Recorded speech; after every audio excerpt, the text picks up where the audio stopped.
Okay, let's proceed sa lesson right away. Let's pray muna.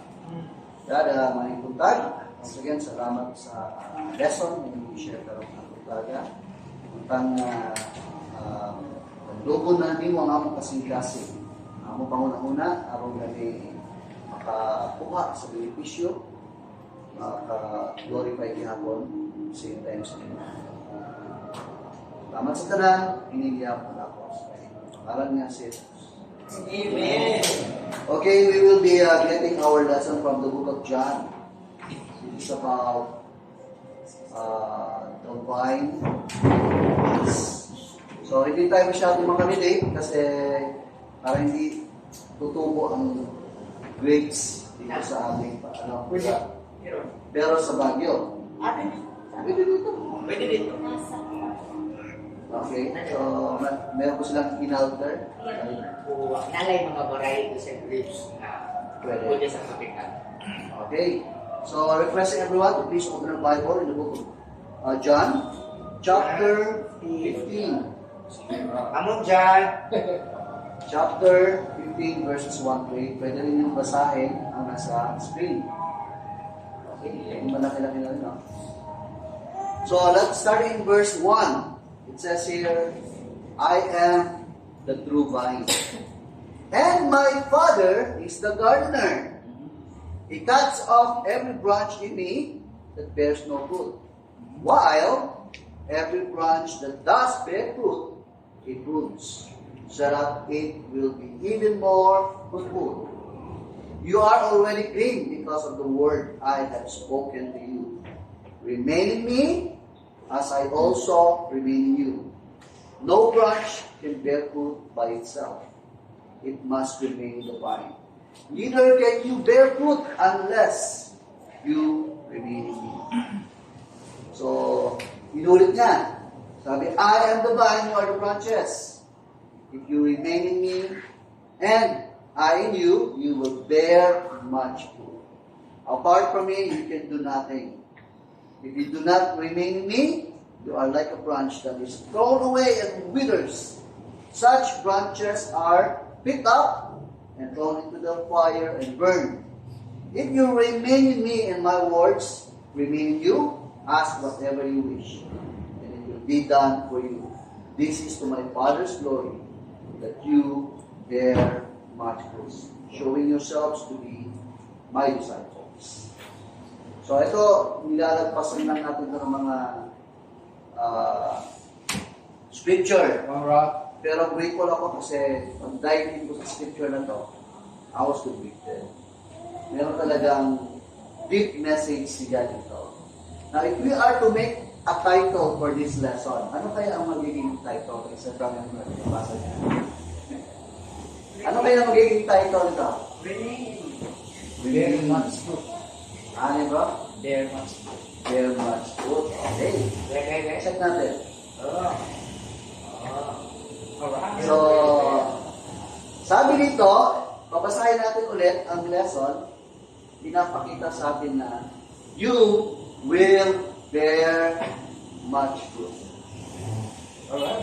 Hindi ko ginamit yung can kasi sinabi niya na will. Very positive. Will bear much fruit.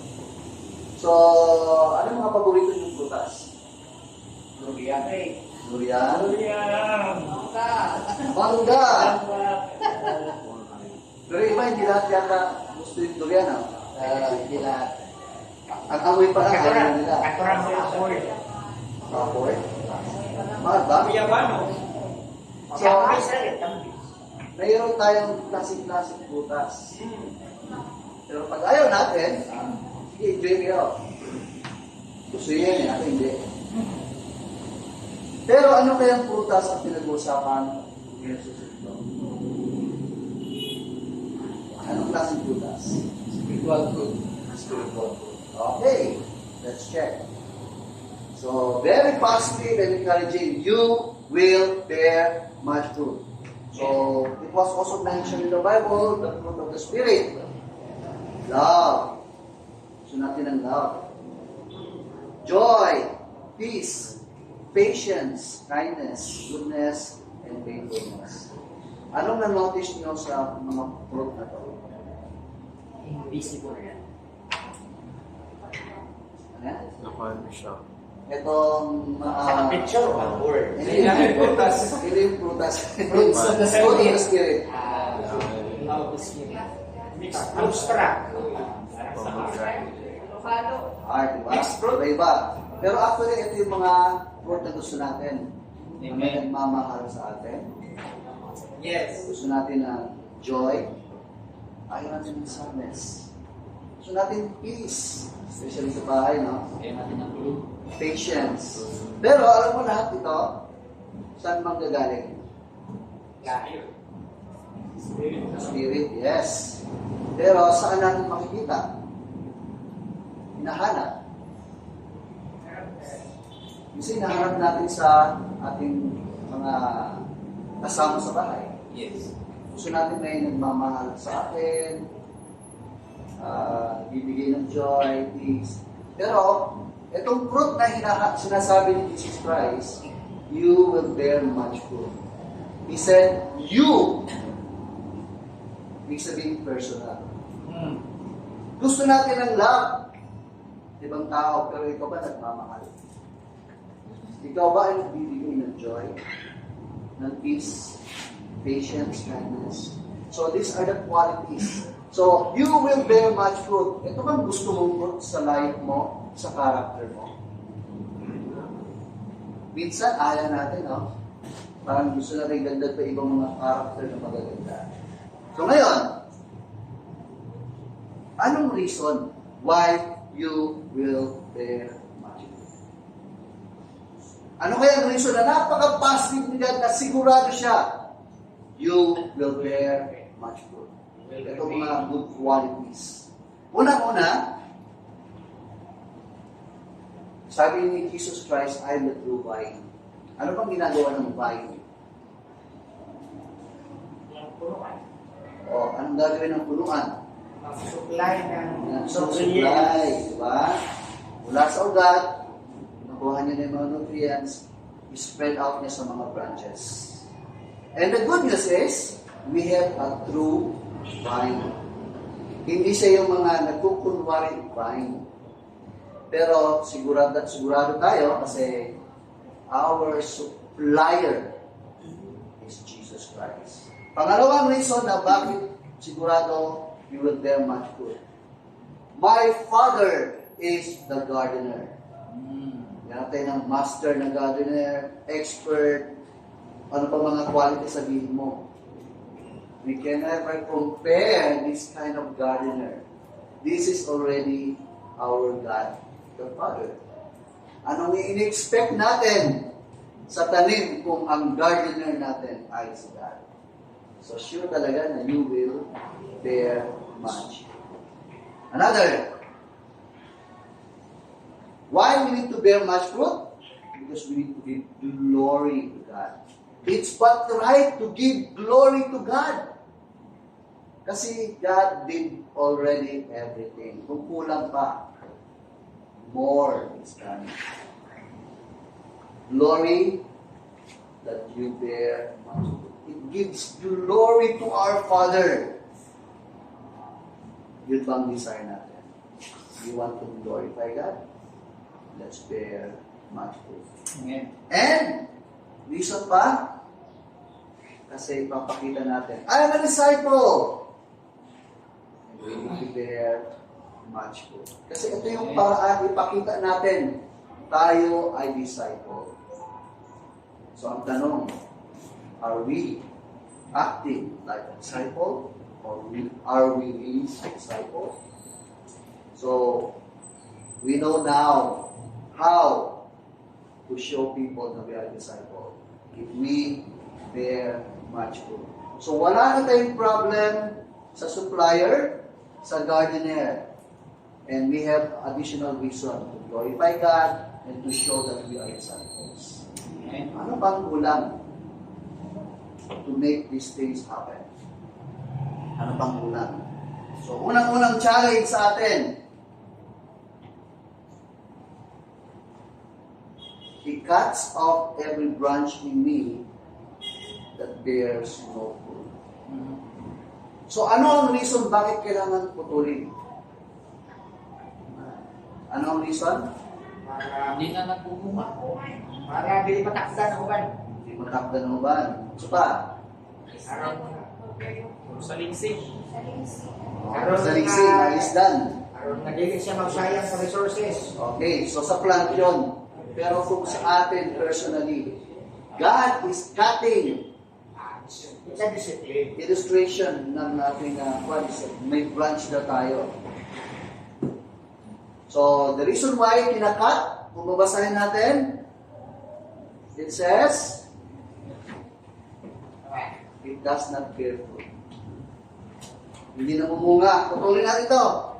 Ito hindi namumula. Tama yun. Buhay pulos. So, meron tayo sa ating buhay na kailangan putulin. And the reason why na kailangan putulin, hindi natin kailangan. Okay? Ito, ano lang, parang story lang. Joke siguro. May brother. Mahilig siya, yung mga character kasi tayo. Nakikipag-usap siya sa sister. Ganun ang ganun ba? Okay. Ngayon, nag-ipon nila. Tapos nakita ng sister. Bro, ano yun bro? Ito, pasas. Ngayon. So, kailangan tagalin, okay? Libag siya, hindi kailangan. Ngayon, kailangan tagalin kasi hindi natin kailangan yun. Ano pang pangalawa, hindi kailangan. Kasi, ako ba na nag-ginuot? Ay, ew. Okay, hindi kailangan. Pangalawa, nakaka-distract. Nakakasira. Yung pangatlo, siya yung palaki na kailangan. So, ano ang mga bagay na kailangan natin putulin? Pabasahin natin Galatians 5:19-21. Ito, kinuha ko na lahat. Kailangan natin sexual immorality, impurity, so debauchery, idolatry, witchcraft, hatred. Discord. Ito yung ikwento mo sa kabilang sister. Ganito din yan. Sabi niya, sabi mo naman sa kabila, ganito din yan. Nag-away tuloy sila. Jealousy. Fits of rage. Selfish ambition. Dissensions, factions. And according to Galatians 5:19-21, sinabi dito, the acts of the sinful nature are obvious. Ano ibig sabihin obvious? Klaro. No need to explain na masama yan. No need to explain na you don't need that. Okay? Ngayon, wala siya sa Galatians, parang sinama ko na siguro sa the like and the like. Ano pa ba yung mga ano natin? Laziness. So, laziness, opportunist, mag-take advantage, pride, impatient, procrastination, negativity. So, I want us to think personally. Ano ba yung gusto ni God putulin sa aking attitude? I believe meron. Pero itong problema, nakakita na kayo ng makaiyak na plan? Para hindi ka maniniwala, gumagalaw. Pero nung i-touch mo yung makahiya, anong nangyayari? Gumagalaw, no? Ibig sabihin, buhay pala yung plan. Ngayon kung tayo ang plan, God is trying to cut pride in us. Anong nangyayari? Uy, umiiwas. Makasupol na siya. Or masuko. Sigad ng gardener ba? Kailangan pa bang magpaalam sigad? Tutulong ko to. Hibi-hibi na mo. Hibi-hibi. Tapos, may ibang magagalit ba? Ano bang kayang ginagawa namin every time God wants to cut those sin in our life. So, are you willing to let God cut the branch that bears no fruit? Kaya it's a privilege eh. We have a God who is really serious when it comes to helping you grow. Kaya allow God to cut the bad things in our life. Pero paano kaya magagawa natin yun? We can help out. God is using us. During our day times, we can check on each other. Kamusta ka na, bro? In the review. Kamusta ka na, sis? Sa imong patience. Kasi alam natin, husbands, hindi katulad ng mga babae. Kamusta na ang pagiging negativity ay mind mo?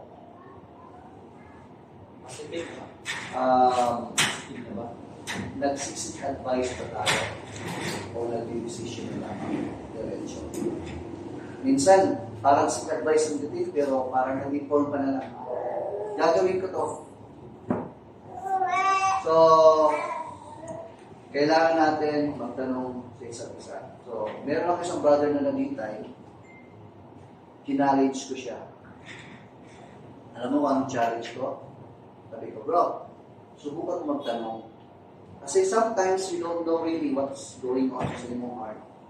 Tanungin mo yung wife mo, honey, kamusta na ba ako as your husband? Tanungin mo yung anak mo, son or daughter, kamusta na ba ako as your father? Maganda ba yun? Yes, that's interesting. We need to do that.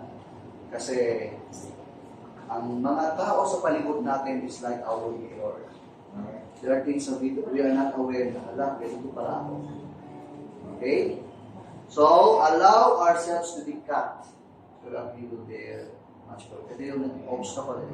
Pangalawa, He prunes every branch in me that bears fruit. So, pruning. Still cutting ka, no? Pero pruning na lang. Yung babae pupunta sa salon. Okay naman yung buhok nila, pero pwede pa mag-improve yan. I-trim lang natin. Diba? May kailangan namin pruning. Ito ang good news. Meron na tayo nakikita sa simbahan na fruit. By the way, pruning so that it be even more fruitful. Kinuha ko lang siya sa scripture, ganito yung pagkasabi. So, meron tayong good news. Meron na tayong fruit na nakikita sa simbahan. Nag-grow na ang ating commitment. Yay! Nag-grow na ang ating giving. Diba? Pero itong nag-grow na commitment at nag-grow na giving, pwede pa ito i-prune para maging more committed. Yay! I-prune pa yung giving, more giving. Especially mamaya, magiging giving tayo. So, akong encourage ang church na magbaon tayo ngayon kasi after that, may brothers na magpanday, kapitero. May iba naman, mga sisters siguro, pwedeng magdikit ng block dyan para hindi pumasok yung ilaw. Hindi na kartulina. Mag-estimate. Estimate ng wire. Tapos bibili. So, we want to see more fruit. Dalawang fruit pala nakita natin, commitment, giving. Ano pa ang iniisip nyo na fruit pwede pang gawin ng simbahan? Ano pa? Sharing the faith. Sharing the faith. Bakit pa share ng faith? Isuko. Okay? Utos yun. At the same time, we want to see new souls coming in. Baptism. Pero bago sa baptism, mga kapatid, personally, kailangan natin mag-grow. Kailangan natin ng taong ready to take care of another soul. So medyo mabigat ang mga responsibilities sa ngayon kasi may nagdodoble, magti-triple, apat na mga taong tinitake care. Baka pwede kayong mag-volunteer. Bro, ako! Gusto ko mag-take care. Diba? Si Elmer, discipling Mark, and sino yung isa bro? Sige, kaduha. Sige, kaduha. Okay. Sa akin, si John, si Wee, si Elmer. Ikaw pala. Okay. So ngayon, may mga sisters din take care of mga another sister. And pero pwede rin ngayon. Dito tayo, pwede rin magkaroon ng discipling. Okay? What else do we need to grow? What else that we want to see bear fruit in our life? Ano pa? Ito pag mga benepisyo sa opisina, marami tayong pwede sabihin. Pwede ba 30-month pay, merong mid-year pay, pero dito, this is more than what the world can offer. So what else we want to see growing in us? Sit in sa mga study. Okay, sit in sa mga studies. Share your talents. We tayo. Kailangan natin ng teacher para sa child care. Ushers.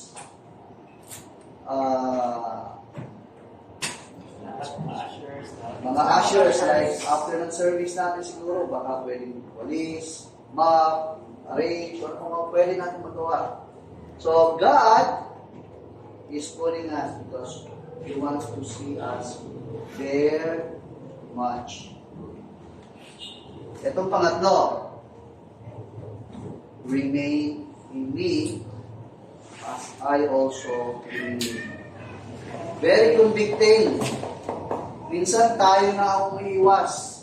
Tayo na ang nag-give up. Pero sabi dito, remain in me as I also remain in you.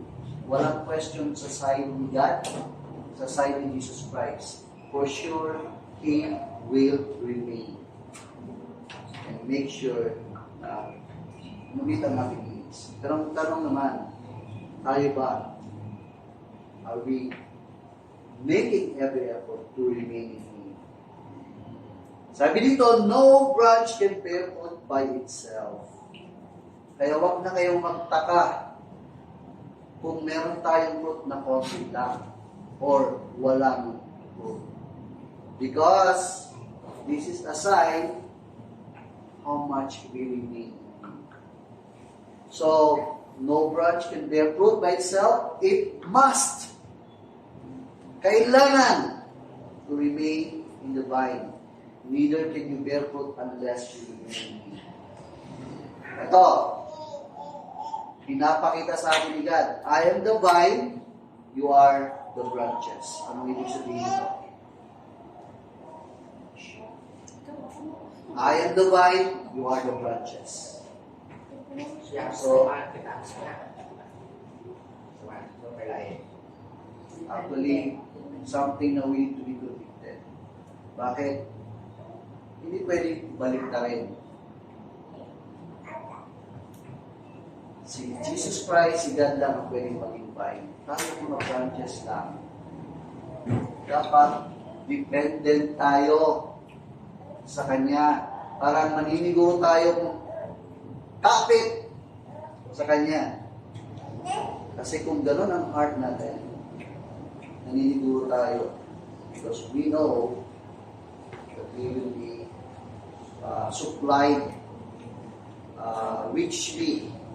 Walang question sa akin, magbibigay ka.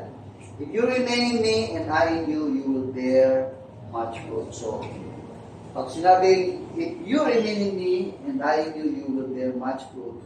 Something dapat na maging fired up, maging excited. apart from me, you can do nothing. So, it's a reminder and at the same time, a warning. If you do not remain in me, you are like a branch that is thrown away and withers. Such branches are picked up, thrown into the fire, and burned. So, hindi ko alam kung pinag-usapan dito yung hell, fiery place. So, if you remain in me, and my words remain in you, ask whatever you wish, and it will be done for you. So, pag close tayo kang God, close tayo kang Jesus Christ, siguro ganito yung kang King Solomon. Si God na nag-offer kang Solomon.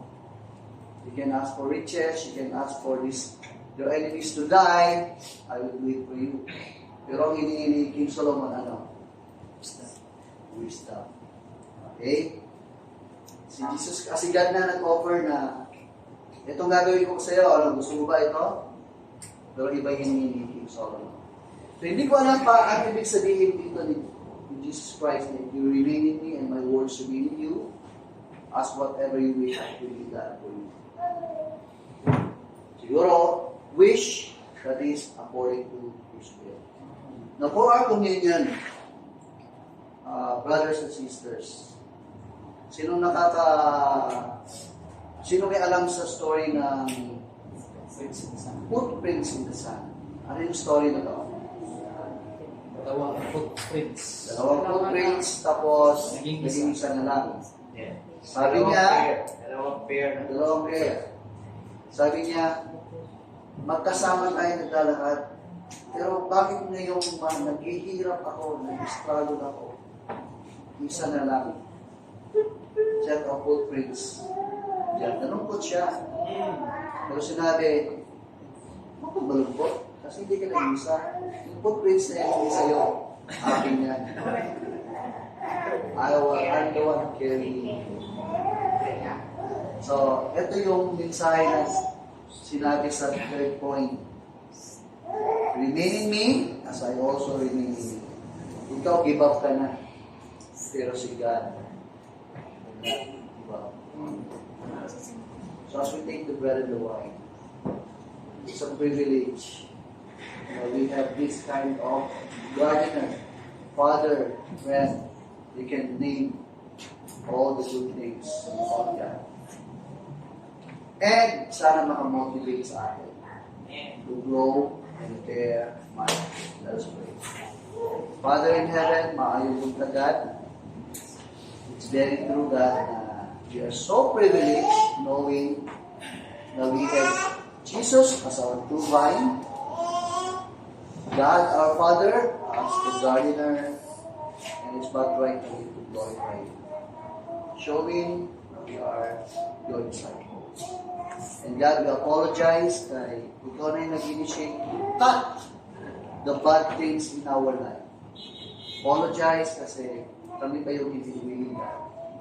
But whenever we allow you, God, to get rid of those sins, kami pa rin makaka-benefit. And you're not satisfied lang na we're bearing fruit. You want us to bear more fruit. So God, as we take the bread and the wine, may this give us the strength, motivate us, God, we'll grow more because we know a lot of blessings is already given and more blessings are coming, Father. So we allow na mo, God, na letting you as our God and do whatever will make us bear much more. Thank you for your love.